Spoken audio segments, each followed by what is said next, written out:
Le prochain présentateur est Sylvain Jutras. Il est professeur au département des sciences du bois et de la forêt à l'Université Laval. Il va nous parler des enjeux de l'eau en foresterie et puis quelques solutions potentielles en utilisant le lidar. Merci Martin. Donc j'ai pris 2 décisions hier. Je me suis dit que j'allais faire comme Martin puis porter un veston. C'est vrai que les occasions sont rares, c'est toujours intéressant. J'ai pris une autre décision, c'est de vous aider tous et moi-même pour notre santé mentale, et j'ai décidé de ne mettre aucune image qui contient des données lidar dans ma présentation. Mais je vais quand même vous parler du lidar à travers tout ça. Donc, je suis ingénieur forestier à la base, bien important de comprendre, et j'enseigne aux étudiants de la faculté de foresterie l'hydrologie forestière et comment s'occuper des enjeux. Donc, l'hydrologie forestière, en fait, c'est de s'occuper des impacts de l'aménagement forestier sur le territoire. Sur l'eau, en fait. La planification, l'aménagement forestier, c'est la planification, l'exécution de récoltes de bois. Il faut sortir du bois. Il faut pratiquer des travaux sylvicoles. Et pour tout ça, on n'a pas le choix. Il faut faire la construction et l'entretien d'un réseau routier. Les chemins, les fossés, les traverses de cours d'eau, ça fait beaucoup de choses à s'occuper. Je résume, là, mais c'est essentiellement ça. Si vous voulez d'ailleurs avoir de la bonne information sur l'hydrologie forestière, c'est votre cours avec André Plamondon est un peu loin, là. Prenez le chapitre 5 du manuel de foresterie, tout est là-dedans. Ce que moi j'enseigne, puis j'essaie de mettre en valeur, c'est que la principale menace à la qualité de l'eau en milieu forestier, c'est les sédiments. À la base, toutes nos réglementations qui concernent la protection du milieu aquatique en milieu forestier s'enlignent vers ça, ou à peu près.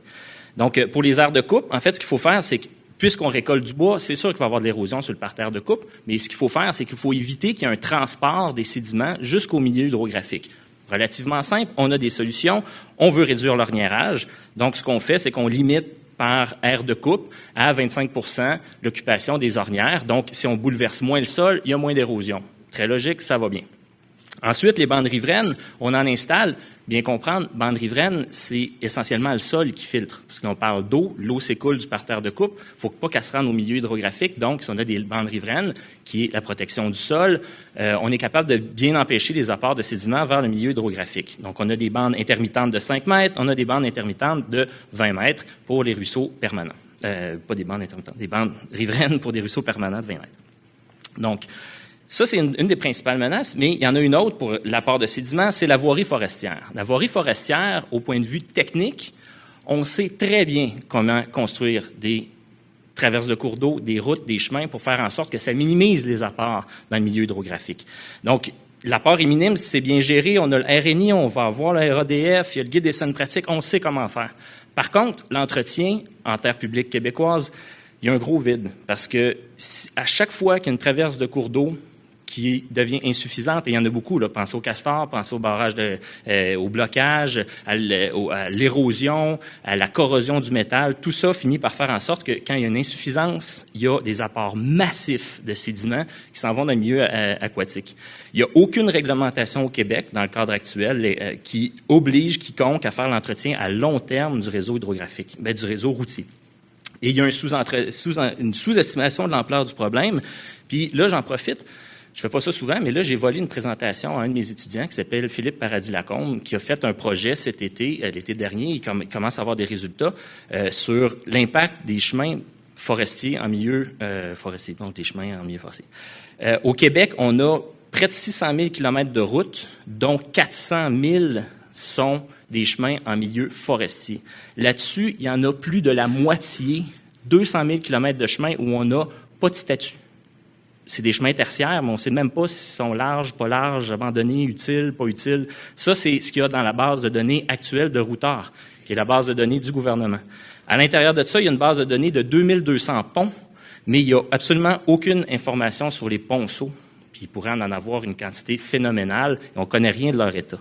Donc, pour connaître leur état, nous, ce qu'on a fait, c'est qu'on a fait 13 bassins versants qu'on a découpés sur le territoire, 12 à 20 km². Vous voyez la répartition, ça va des Hautes-Laurentides jusqu'à la région de Matane. À l'intérieur des bassins versants, on a découpé, comme vous voyez en mauve, des bassins versants pour pas sélectionner des chemins. On a sélectionné un territoire et on a inventorié tous les chemins, toutes les traverses à l'intérieur de ces bassins-là qu'on a sélectionnés pratiquement au hasard. Là, en fait, c'était juste une question d'accessibilité qui a réglé. Au total, on aura inventorié plus de 500 km de chemin à pied et beaucoup à pied. Donc, il y en avait beaucoup qui n'étaient pas facilement, on ne pouvait pas facilement se déplacer. 3 mois de terrain intensif et les résultats sont là.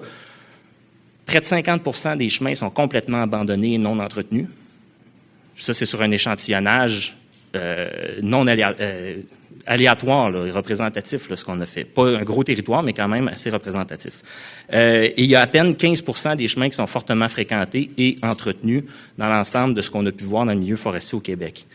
Et de ça découle un gros problème. On a mesuré, inventorié 400 traverses de cours d'eau et plus de 50% sont dans un état médiocre ou pire. Donc, ils menacent clairement la qualité de l'eau. Vous voyez dans le bas les critiques. En fait, en rouge, ce que vous voyez, c'est que dans le cas des chemins fréquentés, c'est une traverse de cours d'eau sur 5 qui est une menace à la qualité de l'eau.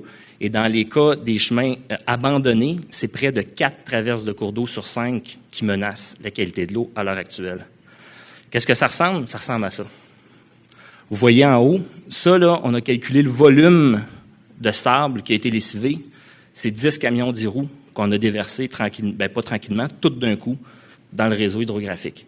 Ça, c'est des menaces importantes à la qualité de l'eau. Donc, en ce moment, ce que moi j'enseigne à mes étudiants, ce que je constate, c'est que les enjeux de l'eau en foresterie, c'est que les opérations de récolte menacent peu la qualité d'eau parce qu'on a un bon cadre réglementaire.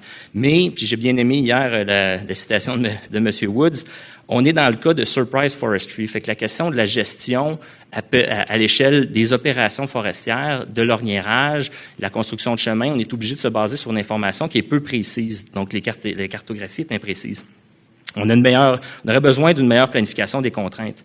Par contre, l'enjeu que moi je considère être le plus important, c'est qu'en ce moment, on a un sous-entretien de la voirie forestière qui commence à sérieusement menacer l'eau au Québec. La gestion du réseau routier au Québec à l'heure actuelle se fait de façon non exhaustive. On gère à certains endroits les accès prioritaires, mais on ne gère pas l'ensemble du réseau routier. Puis c'est un problème, en fait, aussi qui est assez surprenant, mais il est récent. Ça fait à peine 30 ans qu'on commence à qu'on installe des traverses de cours d'eau en métal. On en faisait un petit peu avant, mais de façon massive, c'est 30 ans. Donc, on commence à avoir des problèmes d'entretien. Un tuyau de métal, là, c'est 25 ans de vie. Après ça, il est corrodé, ça finit, ça s'effoire. Donc, on arrive avec un problème qui est effectivement récent, mais pour l'instant, on n'a même pas l'information parce que les outils cartographiques sont imprécis et incomplets. On a trouvé à peine 45% des traverses de cours d'eau qu'on a inventoriées. Là. Avec les cartes, on en trouvait à peine 43%. Les autres, ils n'étaient pas sur aucune carte. Donc, au niveau de l'hydrographie, au niveau des chemins, des traverses de cours d'eau, des fossés, toute cette information-là, on ne l'a pas. Et c'est là que le LIDAR devient un outil hyper important et hyper intéressant. Donc, les solutions potentielles pour le LIDAR, ce qui serait intéressant, c'est d'améliorer la cartographie des cours d'eau, comme vous l'avez vu aujourd'hui, ce matin, hier, pas ce matin, mais hier, puis vous allez le voir aussi dans les prochaines présentations. Je suis pas un expert du dossier, mais quand on utilise des MNT puis des simples algorithmes d'accumulation d'écoulement, très facile, en quelques clics dans ArcGIS, on a des beaux écoulements, puis ça tombe comme par magie exactement sur les chemins les cours d'eau qu'on inventorie sur le terrain. Donc, on l'a fait pour la Côte-Nord, on l'a fait pour la Forêt-Montmorency dans le cadre de projets de fin d'études avec des étudiants. Et c'est phénoménal, ça arrive aux bons endroits. Par contre, à travers ça, c'est facile de faire les quelques clics, mais il faut aplanir notre MNT. On a une perte potentielle d'information pour réussir à le faire. Les ponceaux sont invisibles sous les chemins, ce qui fait qu'on n'a pas l'information de où sont les ponceaux. On voit les chemins, mais le LIDAR, il finit par accumuler l'eau le long du chemin puis la dévie à des endroits où elle ne devrait pas être déviée. Donc, à chaque fois qu'on fait de la planification cartographique du réseau hydrographique, on arrive à un problème à chaque fois qu'on rencontre un chemin. Ce qui est illogique, mais en même temps, on est obligé, on est confronté à ce problème-là, qu'on n'a pas de données pour nous aider à avoir une information précise par rapport à ça. Les bassins versants sont parfois incomplets. Un exemple, justement, de Martin, qui a présenté juste avant moi, on a des bouts de LIDAR, mais quand on commence à faire un modèle hydrographique, il faut qu'il soit cohérent du haut du bassin versant jusqu'à la fin du bassin versant. À chaque fois qu'on rencontre des plans d'eau surfaciques, on a des problèmes. Donc, c'est pas si simple que ça. Puis en plus, il faut utiliser des valeurs seuil qui sont arbitraires. Pour le moment, quand on utilise ces logiciels-là, c'est facile. On dit « Ah, OK, je vais commencer mon ruisseau intermittent à partir de 4 hectares. » Oui, mais c'est-tu 4, c'est 8, c'est 10? Ça dépend-tu des types de sol, de la pente, de qu'est-ce qu'il y a dans le bassin versant? Toute cette information-là doit être validée par des données qui viennent du terrain. Qu'est-ce qu'on peut faire avec la cartographie des cours d'eau? Bien, les solutions sont multiples. Les bandes riveraines sans rubanage, on en a entendu parler hier, c'est effectivement génial puis probablement très approprié. On pourrait optimiser la planification de la construction des chemins, mais à mon avis, on est dans le futur, dans une situation où on va beaucoup moins construire de chemins que réutiliser des chemins ou se rendre compte que le chemin n'est pas bon pour en construire un autre à côté. Ça se fait de façon pratique, là, partout là, au Québec, sans démanteler l'ancien chemin, malgré les conséquences hydrologiques que ça peut avoir. Donc, il y a des pratiques forestières qui pourraient évoluer et pourraient changer si on avait une meilleure information. Le LIDAR, entre autres, permet de retrouver des chemins perdus. Parce qu'il y a beaucoup de chemins, on s'en est rendu compte, qui sont ni cartographiés sur le 3e, ni sur le 4e décennal, ne sont pas cartographiés nulle part, mais quand on arrive, il y a encore des traverses de cours d'eau dessus. Donc, il y a des menaces hydrologiques par rapport à ça qui pourraient être mieux gérées. Et c'est pas négligeable, mais on pourrait faire une délimitation automatisée des bassins versants. Parce que là, dans le nouveau RADF, je ne sais pas si vous êtes au courant, mais il risque d'avoir pas mal plus de dimensionnement de ponceaux à faire. Ça serait peut-être le fun de passer à une étape supérieure où on utilise le LIDAR pour le faire de façon automatisée. Puis en plus, on s'assurerait que ce soit encore plus précis que ce qu'on fait déjà. Qu'est-ce qu'on pourrait faire? J'en profite pour faire une petite slide sur aller plus loin avec les cours d'eau. La publication qui est là, qui s'appelle Rethinking the Donut, date de 2002. C'est un chercheur en hydrologie forestière qui s'appelle Jim Buttle. En fait, il met les bandes riveraines qu'on a, là, ils ont été négociées. Pourquoi on a 20 mètres? Pourquoi on a 5 mètres? Ça vient d'un historique très, très, très varié, d'un ensemble d'héritages, de décisions, de connaissances. Mais là, on est prêt avec ça. Les intermittents, les permanents, on était prêts. Là, si on est capable de faire de la planification de cours d'eau avec des zones de contribution, on sait pour chaque pixel d'un cours d'eau combien d'hectares se déversent à l'intérieur. On pourrait purger ça, là, l'intermittent puis le permanent. On n'a plus besoin de savoir quelle largeur de bande on a besoin, parce que de toute façon, c'est très arbitraire. Dire est-ce que le ruisseau est permanent ou intermittent, ça dépend quand on y va, pour toutes sortes de raisons sur le terrain. On pourrait y aller avec zone de contribution, avec des bandes riveraines variables en fonction du rôle hydrologique. Donc, les outils qui sont développés, ou du moins ce qui a été dit par M. Buttle à l'époque, en 2002, on a maintenant les outils pour le faire avec le LIDAR. Pourquoi on ne va pas de l'avant? Mais par contre, il va falloir que le législateur suive, parce que c'est le fun de s'investir là-dedans, mais il faut éventuellement aussi qu'il y ait une méthode de mise en application plus large. Sinon, l'autre point en hydrologie qui est très important, c'est améliorer la cartographie des sols. Et ça, on le fait avec le MNT et l'intensité du signal. D'ailleurs, il y a un présentateur plus tard qui va vous présenter des informations là-dessus. On peut générer les topographic wetness index, les depth to water qui ont été développés au Nouveau-Brunswick à différents endroits. Outils particulièrement précis pour les sols qui sont propices à l'orniérage, qui sont aussi très intéressants pour l'identification des milieux humides. C'est des enjeux extrêmement importants dans le milieu forestier à l'heure actuelle. Donc, ça, c'est des outils qui peuvent être facilement utilisés. Par contre, il faut calibrer ça pour le bouclier canadien, parce que là, ça a été fait dans les Appalaches, dans d'autres types de sols. Il faut une adaptation, parce qu'encore une fois, il y a plein de thresholds, là, il y a plein de valeurs seuil qu'on met. Demain matin, là, vous pouvez prendre ArcGIS puis le faire, le Topographic Wetness Index, mais est-ce qu'il va être bon? Est-ce qu'il va être valable? Est-ce qu'il va être validé? Là, il y a des aspects de recherche puis de compréhension à aller ajouter par rapport à ça. Puis ces cartographies-là vont aider à réduire l'orniérage en planifiant des meilleures opérations de récolte. Ça va aider à identifier les drainages obliques, puis aussi les contraintes aux constructions de chemins. Donc, je suis déjà rendu à ma conclusion.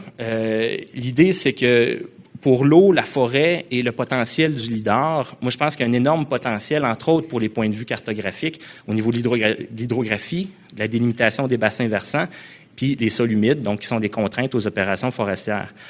Les solutions existent déjà. C'est un peu le danger. Elles existent déjà. Demain matin, vous pouvez à peu près toutes générer ces informations-là. Puis tant mieux, je vous incite à le faire. Les données qui sont produites par le ministère sont très cohérentes, sont très bien faites. Par contre, il y a plein de taponnage manuel à faire. Il y a de la validation, il y a de l'ajustement. Vous pouvez le faire en fonction de chacun de vos milieux, parce que de toute façon, c'est un peu difficile à faire pour l'ensemble du Québec, puis des conditions qu'on peut retrouver. Mais par contre, il y a besoin de recherche par rapport aux enjeux hydrologiques. Et là-dessus, moi, ce que je souhaite, c'est que le législateur suive. Parce que si on a une belle équipe au sein du ministère qui nous sort de la belle donnée, il va falloir aussi qu'on soit capable de produire enfin une cartographie du réseau routier qui est cohérente, qui est complète, qu'on ne possède pas à l'heure actuelle. Et c'est le gouvernement qui est propriétaire de ces chemins-là. Mais on n'a pas d'informations suffisantes pour bien le gérer à l'heure actuelle. Donc, on est confronté à un manque de données. Puis, une gestion intégrée, C'est ce qui est déjà mis en place. Il y a plusieurs ministères qui se parlent. Il faut aller de l'avant puis faire en sorte aussi que les opérations forestières suivent. Parce qu'il en va, tant qu'à moi, de la protection des milieux aquatiques. Merci beaucoup.